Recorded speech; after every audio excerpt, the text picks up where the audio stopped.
ಬಂಧುಗಳೇ ನಮಸ್ಕಾರ. ಇನ್ನೂ ತಾವು ಎಚ್ ಚಂದ್ರಶೇಖರ್ ಯೂಟ್ಯೂಬ್ ಚಾನಲ್ನ ಸಬ್ಸ್ಕ್ರೈಬ್ ಮಾಡಿಲ್ಲ ಅಂದರೆ ದಯಮಾಡಿ ಸಬ್ಸ್ಕ್ರೈಬ್ ಮಾಡಿಸಿ ಬೆಲ್ ಬಟನನ್ನು ಪ್ರೆಸ್ ಮಾಡಿ.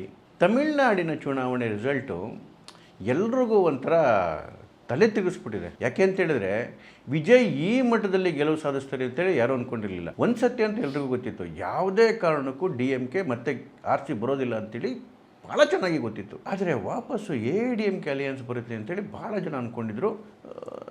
ನಾವು ಅದೇ ರೀತಿ ಅಂದ್ಕೊಂಡಿದ್ವಿ, ಅದರಲ್ಲಿ ಅನುಮಾನನೇ ಇಲ್ಲ. ಆದರೆ ಒಂದು ರೀತಿಯಲ್ಲಿ ಯಾರು ನಿರೀಕ್ಷಣೆ ಮಾಡಿದ ರೀತಿಯಲ್ಲಿ ವಿಜಯ್ ಈ ಮಟ್ಟದ ಗೆಲುವನ್ನು ಸಾಧಿಸಿರೋದು. 108 ಸೀಟು ತಗೊಳ್ಳೋದ್ರಿ 234ರಲ್ಲಿ ಅಂತ ಹೇಳಿದ್ರೆ, ನಿನ್ನೆ ಮೊನ್ನೆ ಹುಟ್ಟಿರೋ ಪಕ್ಷ, ಆ ಪಕ್ಷಕ್ಕೆ ಲೀಡರ್ಗಳಿಲ್ಲ, ಜಿಲ್ಲೆ ಸಮಿತಿಗಳಿಲ್ಲ, ಬೂತ್ಗಳಿಲ್ಲ, ಬೂತಲ್ಲಿ ಹೋಗಿ ಮನೆಯಿಂದ ಕರ್ಕೊಂಬಂದು ಓಟ್ ಹಾಕ್ಸ್ತಕ್ಕಂಥ ಗ್ರಾಸ್ ರೂಟ್ ಕಾರ್ಯಕರ್ತರಿಲ್ಲ. ನಾನು ಏನು ಹೇಳಲಿಕ್ಕೆ ಕೊಟ್ಟಿದ್ದೀನಿ ಅಂತ ಹೇಳಿದ್ರೆ, ಒಂದು ಪೊಲಿಟಿಕಲ್ ಪಾರ್ಟಿ ಎಲೆಕ್ಷನಲ್ಲಿ ಗೆಲ್ಲಬೇಕು ಅಂತ ಹೇಳಿದ್ರೆ ತಳಮಟ್ಟದ ಕಾರ್ಯಕರ್ತರು ಬೇಕು. ಎಲ್ಲೋ ಒಂದು ಆಮ್ ಆದ್ಮಿ ಪಾರ್ಟಿ ಗೆದ್ಬಿಡುತ್ತೆ ಅಂತ ಹೇಳಿದ್ರೆ ಅದು ದೊಡ್ಡ ವಿಷಯ ಅಲ್ಲ. ಯಾಕೆಂದರೆ ಆಮ್ ಆದ್ಮಿ ಪಾರ್ಟಿ ಗೆದ್ದಾಗ ಅದೊಂದು ದೊಡ್ಡ ನಗರ ಪಾಲಿಕೆ ಅಷ್ಟೇನೆ, ಡೆಲ್ಲಿ ದೊಡ್ಡ ರಾಜ್ಯ ಅಲ್ಲ. ಹೌದು, ಹಿಂದೆ NTR ಗೆದ್ದಿದ್ರು, ಅದರ ಹಿಂದೆನೂ ಕೂಡ ಅವರ ಭಾಳ ಶ್ರಮ ಇತ್ತು. ಅಸ್ಸಾಂ ಗಣ ಪರಿಷತ್ತು ಹೋರಾಟ ಮಾಡಿ ಇದಕ್ಕಿದಂಗೆ ಗೆಲುವನ್ನು ಸಾಧಿಸಿತ್ತು. ಆದರೆ ವಿಜಯ್ ವಿಚಾರದಲ್ಲಿ ಯಾವೂ ಆಗಿರಲಿಲ್ಲ. ವಿಜಯಿಂದ ಯಾವ ಹೋರಾಟನೂ ನಾವು ನೋಡಲಿಲ್ಲ, ಯಾವ ದೊಡ್ಡ ಸಂಘಟನೆನೂ ನಾವು ನೋಡಲಿಲ್ಲ. ಹೋಗ್ಲಿಕ್ಕೆ ತಳಮಟ್ಟದ ಕಾರ್ಯಕರ್ತರನ್ನ ಅದೂ ಇಲ್ಲ. ಇವರಿಗೆ ಟಿಕೆಟ್ ಕೊಡೋದಕ್ಕೆ ಕ್ಯಾಂಡಿಡೇಟ್ಗಳು ಸಿಗ್ತಾ ಇರಲಿಲ್ಲ ರೀ. ಹೇಳಿದ್ನಲ್ಲ, ಗೆದ್ದಿರ್ತಕ್ಕಂಥವ್ರು ಲಿಸ್ಟ್ ನೋಡಿದ್ರೆ ಒಂಥರ ಭಯ ಆಗುತ್ತೆ. ಅವ್ರ ಡ್ರೈವರ್ ಮಗ ಗೆದ್ದು ನಿಂತ್ಕೊಂಡವ್ರೆ, ಆಟೋ ಡ್ರೈವರ್ ಒಬ್ಬರು ನಿಂತು ಗೆದ್ದಿದ್ದಾರೆ. ಇದನ್ನು ಅಲ್ಲಗಳಿತಾ ಇಲ್ಲ.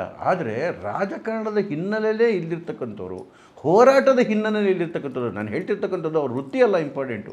ಹೋರಾಟ ಎಷ್ಟು ಮಾಡಿದ್ದಾರೆ, ಜನಗಳಿಗೋಸ್ಕರ ಏನು ಮಾಡಿದ್ದಾರೆ, ಜನಗಳಿಗೋಸ್ಕರ ಯಾವ ರೀತಿ ನಿಂತಿದ್ದಾರೆ, ಅವರ ನೋವುಗಳಿಗೆ ಯಾವತ್ತಾದ್ರೂ ದನಿಯಾಗಿದ್ದಾರೆ. ಇದು ಯಾವುದು ಹಿನ್ನೆಲೆ ಇಲ್ದಿರ್ತಕ್ಕಂಥವ್ರು ಇವತ್ತು ಬಂದು MLAಗಳಾಗಿದ್ದಾರೆ, ಒಂದು ಸರ್ಕಾರ ಫಾರಂ ಮಾಡೋಕೆ ಹೋಗ್ತಿದ್ದಾರೆ ಅಂತ ಹೇಳಿದ್ರೆ ಹೇಗೆ ಸಾಧ್ಯ ಆಯಿತು ಈ ಜಾದು ಸಾಧ್ಯ ಆಗಿದೆ ಹೇಗೆ ಅಂದರೆ, ಯಾರೋ ಬಂದು ಬರಡು ಭೂಮಿಯನ್ನು ಚೆನ್ನಾಗಿ ಉಳುಮೆ ಮಾಡಿ ಕಷ್ಟಪಟ್ಟು ಬೆವರಿಸಿ ಹುತ್ತು ಬೇಯ್ದು ಚೆನ್ನಾಗಿ ಹದ ಮಾಡಿಟ್ಟಿದ್ರು. ಆದರೆ ಅವ್ರಿಗೆ ಬೆಳೆ ಬೆಳೆಯುವಂಥ ಹಣೆ ಬರ ಇರಲಿಲ್ಲ. ವಿಜಯ್ ಬಂದರು, ಚೆನ್ನಾಗಿ ಹದಾಗಿರೋ ಭೂಮಿ ಮೇಲೆ ಸುಮ್ಮನೆ ಬೆಳೆ ಬೆಳ್ಕೊಂಡು ಇವತ್ತು ಮೃಷ್ಟಾನ್ನ ಭೋಜನ ಮಾಡ್ತಿದ್ದಾರೆ. ಹಾಗಾದರೆ ಆ ಕಷ್ಟಪಟ್ಟು ಆ ಮಣ್ಣನ್ನು ಹದ ಮಾಡಿದಂತಹ ಆ ಶ್ರಮಿಕ ಯಾರು? BJPಯ ಅಣ್ಣಾಮಲೈ.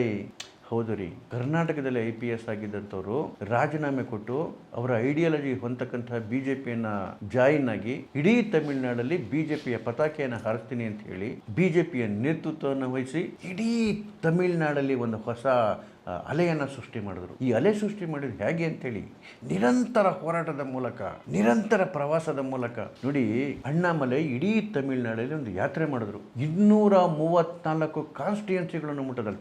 ತಮಿಳುನಾಡು 234 ಕಾನ್ಸ್ಟಿಟ್ಯೂನ್ಸಿ, 234 ಕಾನ್ಸ್ಟಿಟ್ಯೂನ್ಸಿಗಳಲ್ಲೂ ಹೋಗಿ ಬಂದಂತಹ ಹೆಣ್ಮಕ್ಕಳು ಅಂತ ಹೇಳಿ, ನನ್ನ ನಾಡು ನನ್ನ ಜನ ಅಂತ. ಇದಕ್ಕೆ ಎಷ್ಟು ಅಭೂತಪೂರ್ವದಂತಹ ರೆಸ್ಪಾನ್ಸ್ ಅಲ್ಲಿನ ಜನಕ್ಕೆ ಸಿಕ್ಕಿತ್ತು ಅಂತ ಹೇಳಿದರೆ, ಯಾಕೆ ಸಿಕ್ಕಿತ್ತು ಅಂತ ಹೇಳಿದ್ರೆ, ಅಲ್ಲಿನ ಜನ ಅಲ್ಲಾಗಲೇ ಆ DMKಯ ಹಿಂದೂ ವಿರೋಧಿ ನೀತಿ, ಸನಾತನ ವಿರೋಧಿ ನೀತಿಯಿಂದ, ಭ್ರಷ್ಟಾಚಾರದಿಂದ, ಆ ಶೋಷಣೆಯಿಂದ ಕೆಂಗೆಟ್ಟೋಗಿದ್ರು. ಆ ಇಡೀ DMK ವಿರೋಧಿ ಮನಸ್ಥಿತಿ ಇದ್ದಂತಹ ಜನಸಮೂಹಕ್ಕೆ ಒಬ್ಬ ನಾಯಕ ಬೇಕಿತ್ತು, ಒಬ್ಬ ಲೀಡರ್ ಬೇಕಿತ್ತು, ತಮ್ಮ ನೋವನ್ನು ಒರೆಸ್ತಕ್ಕಂಥ, ನಮ್ಮ ಕಣ್ಣೀರನ್ನು ಒರೆಸ್ತಕ್ಕಂಥವನು. ಆ ಸಂದರ್ಭದಲ್ಲಿ ಅವರಿಗೆ ಅಮೃತದ ರೀತಿಯಲ್ಲಿ ಸಿಕ್ಕಿದ್ದು ಅಣ್ಣಾಮಲೈ. ಒಂದು ಕಡೆಗೆ ಮೋದಿಯವರ ಗುಡ್ವಿಲ್ ಕೂಡ ಅಲ್ಲಿ ಭಾಳ ಚೆನ್ನಾಗಿ ಕೆಲಸ ಮಾಡ್ತಿತ್ತು. BJPಯ ಹಿಂದುತ್ವವು ಕೂಡ ಜನಕ್ಕೆ ಇಷ್ಟ ಆಗಿತ್ತು. ಮತ್ತು ಅಣ್ಣಾಮಲೈಯವರು ನಿಷ್ಕಲ್ಮಶವಾಗಿ ಹೇಳಿದ್ನಲ್ಲ, IPS ಹುದ್ದೆಯನ್ನು ಬಿಟ್ಟು ಬಂದು ಜನಸೇವೆಗಾಗಿ ನಿಂತ್ಕೊಂಡು ಹಗಲು ರಾತ್ರಿ ಹೋರಾಟ ಮಾಡ್ತಾ ಜನರ ಕಣ್ಣೀರನ್ನು ಒರೆಸ್ಕೊಂತ, ಅವರ ನೋವಿಗೆ ಜೊತೆಲಿ ನಿಂತ್ಕೊಂತ ಇಡೀ ತಮಿಳುನಾಡನ್ನು ಪ್ರವಾಸ ಮಾಡಿದಲ್ಲ, ಉತ್ತರದಿಂದ ದಕ್ಷಿಣಕ್ಕೆ ಪ್ರತಿ ಕ್ಷೇತ್ರಕ್ಕೆ ಹೋದ್ರು, ಪ್ರತಿ ಕ್ಷೇತ್ರದ ಜನಗಳ ದನಿಯಾದರು. ಪ್ರತಿ ಕ್ಷೇತ್ರದಲ್ಲಿ DMK ಮಾಡಿರ್ತಕ್ಕಂಥ ಅನಾಚಾರಗಳನ್ನು ಎತ್ತಿ ಹೇಳಿದ್ರು, ಅಲ್ಲಿನ ಭ್ರಷ್ಟಾಚಾರಗಳನ್ನ ಎತ್ತಿ ಹೇಳಿದ್ರು, ಇವರ ರಾಕ್ಷಸಿ ಪ್ರವೃತ್ತಿಗಳನ್ನ ಎತ್ತಿ ಹೇಳಿದ್ರು, ಸನಾತನ ಧರ್ಮಕ್ಕೆ ಇವರು ಯಾವ ರೀತಿ ವಿರೋಧಿಗಳು ಅಂತ ಹೇಳಿದ್ರು. ಜನಗಳ ಮನಸ್ಸು ಬದಲಾವಣೆ ಆಗ್ಲಿಕ್ಕೆ ಶುರುವಾಯಿತು.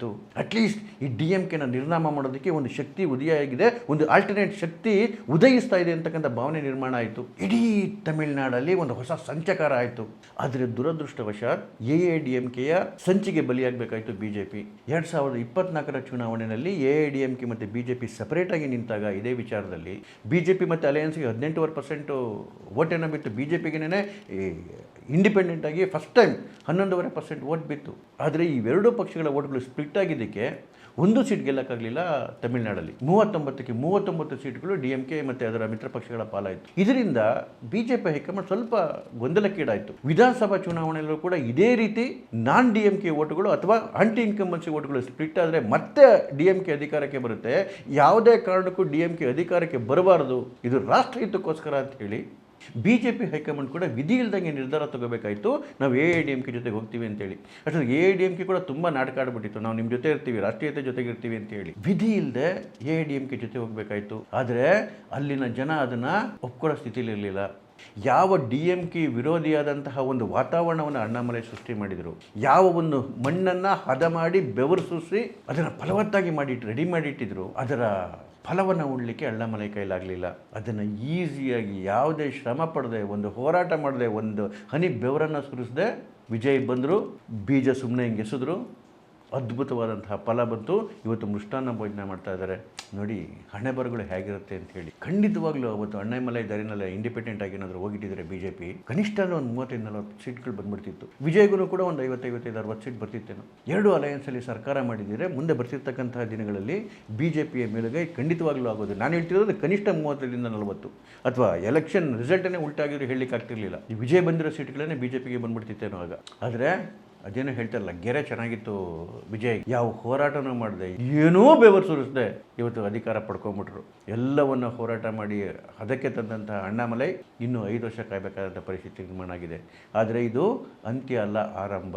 ಹೋರಾಟದಿಂದ ಬಂದ ಬದುಕು ಪರ್ಮನೆಂಟ್ ಆಗಿರುತ್ತೆ. ಪ್ಯಾರಾಚೂಟಿಂದ ಇಳಿದವರು ಭಾಳ ದಿನ ಇರಲಿಕ್ಕಾಗಲ್ಲ. ಇತಿಹಾಸಗಳೇ ಭಾರತದಲ್ಲಿ ಹೇಳ್ಬಿಟ್ಟಿದೆ. ನಾನು ಆಗಲೇ ಹೇಳ್ತಾ ಹೋದೆ, ಅಸ್ಸಾಂ ಗಣ ಪರಿಷತ್ ಅಸ್ಸಾಂನಲ್ಲಿ ಪ್ಯಾರಾಚೂಟಿಂದ ಇಳಿತು, ಭಾಳ ದಿನ ನಿಲ್ಲಿಲ್ಲ. ಡೆಲ್ಲಿನಲ್ಲಿ ಆಮ್ ಆದ್ಮಿ ಪಾರ್ಟಿ ಪ್ಯಾರಾಚೂಟಿಂದ ಇಳಿತು, ಭಾಳ ದಿನ ನಿಲ್ಲಿಲ್ಲ. ಯಾವುದು BJP ಅಂತ ಪಕ್ಷ ಕೇವಲ 2 ಸೀಟ್ ಗೆದ್ಕೊಂಡು ಅಲ್ಲಿಂದ 80 ಸೀಟ್ ಗೆದ್ಕೊಂಡು 160, 180, 200, 300, 300ವರೆಗೂ ಹೋಯಿತು. ಹೀಗೆ ಹೋರಾಟದಿಂದ ಬಂದಂತಹ ಪಕ್ಷಗಳು ಮಾತ್ರ ನಿಲ್ಲಿಕ್ಕೆ ಸಾಧ್ಯ. ಅಣ್ಣಾಮಲೈಯವರಿಗೆ ಟೆಂಪರರಿಯಾಗಿ ಹಿನ್ನಡೆ ಆಗಿರ್ಬೋದು, ಆದರೆ ಅವರ ಬೆವರ ಹನಿ ಬೇರೆ ಎಲ್ಲೋ ಕಡೆ ಫಲ ಕೊಟ್ಟಿದೆ. ಅವರಿಗೆ ಫಲ ಕೊಡೋ ದಿನ ದೂರ ಇಲ್ಲ. ಬರುವ ದಿನಗಳಲ್ಲಿ ತಮಿಳುನಾಡು ಕೂಡ ಕೇಸರಿಮಯ ಆಗುತ್ತೆ. ಇದು ಶತಸಿದ್ಧ. ನಮಸ್ಕಾರ.